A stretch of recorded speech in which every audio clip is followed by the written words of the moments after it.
En voiture, ou plutôt à vélo? Eh bien non, ni l'un ni l'autre. Ce véhicule à propulsion électrique veut justement remplacer l'une et surpasser l'autre pour les petits trajets du quotidien. L'idée est développée par deux ingénieurs qui ont à cœur de proposer une mobilité qui réduit l'impact carbone. On peut, dans notre version transport de personnes, transporter 2 adultes et 2 enfants, ou dans la version cargo, ça va être 250 kg de charge.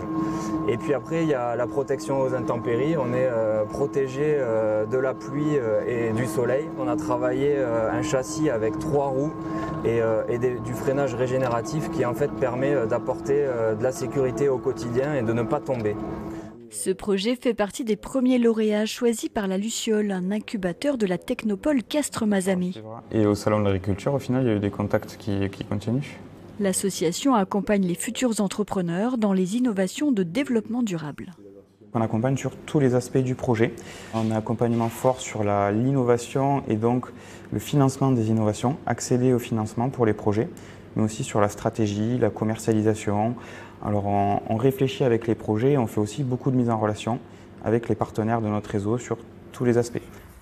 Une dotation de 7 500 € est allouée à chaque projet sélectionné, un apport qui a permis au duo d'ingénieurs de financer une partie des premiers prototypes. Les 2 prototypes roulent depuis plus de 6 mois maintenant. On a pu les faire tester à de nombreuses personnes. On a pris tous ces retours d'expérience et on a attaqué depuis un peu plus d'1 mois une nouvelle phase de design avec notre bureau d'études. Typiquement, par exemple, il y a l'angle de braquage qui était pas assez important. Il y a la masse de l'habitacle qu'on optimise. Avec cet engin, les deux associés comptent convaincre entreprises et collectivités. Toulouse Métropole a déjà accepté de tester de nouveaux prototypes conçus en Occitanie.